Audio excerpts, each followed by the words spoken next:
Makikita po naman ninyo sa video ito kung paano gawin ang coin stitch, lace back stitch, at ang herringbone ladder filling stitch. Ganito po gawin ang coin stitch. Ayan, pagmasdan po ang bawat tusok ng karayom. Diyan po sa drawing na yan, meron po kayo makikitang inner at saka outer na bilog. Ayan, pag itinusok po doon sa, ayan, nasa outer na po.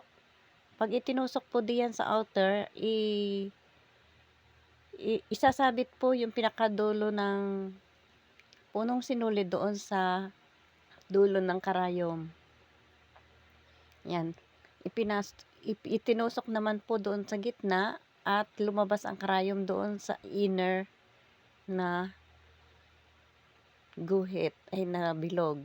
Ayan, itinusok naman po sa outer at isinabit ang punong sinulid sa dulo ng karayom at hinigit. Ayan, itinusok naman po doon sa gitna at lumabas ang karayom sa inner na bilog. Ganun lamang po ang paggawa ng coin stitch. Salit-salitan lang po ang pagtusok ng karayom. Yan, itutusok po sa gitna, lalabas sa inner na bilog. At pag itinusok naman po doon sa outer, ay sa gitna naman po ang sunod na tusok na. Ayan, ganyan po. Sana'y nagustuhan po ang paggawa ng coin stitch. At ang susunod naman po ay ang lace back stitch.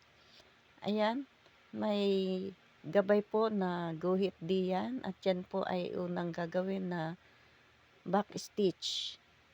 Ayan, ang pagtahi po ng back stitch ay ganyan po. Ayan, pagmasdan po ninyo hanggang sa matapos. Ayan, at pagkatapos po ay isusuot na po ang karayom. Ayan, salit-salitan.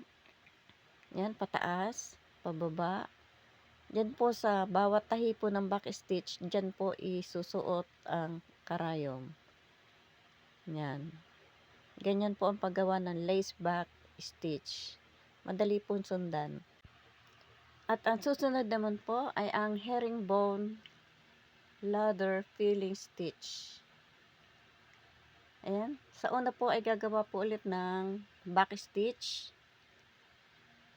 At pagkatapos po ay meron po sa babang guhit, lalagyan din po ng back stitch. Ayan, pagmasdan po ang bawat tusok ng karayom. Ayan, ganyan po. Ayan, sa baba naman ang sunod na back stitch. Ayan. Pagmasdan po ninyo hanggang sa matapos. Ayan, ganyan po ang paggawa ng back stitch. At pagkatapos po ng back stitch ay lalagyan po natin ng herringbone. Isusuot lamang po ang karayom na may sinulid. Ayan, ganyan po. Pagmasdan po ninyo kung paano ginagawa at isinusuot ang karayom. Ayan, isinuot sa taas at isinuot din sa baba. Naka-ekes lamang po ang pinakang gitna niyan. Pagmasdan po ninyo. Ayan, ganyan po ang paggawa ng herringbone ladder filling stitch. Ayan. Sana po ay nagustuhan ninyo ang video ito. At sa mga hindi pa po naka-follow and subscribe, please follow and subscribe. Ayan, ganyan po ang itsura ng herringbone ladder filling stitch. Thank you for watching.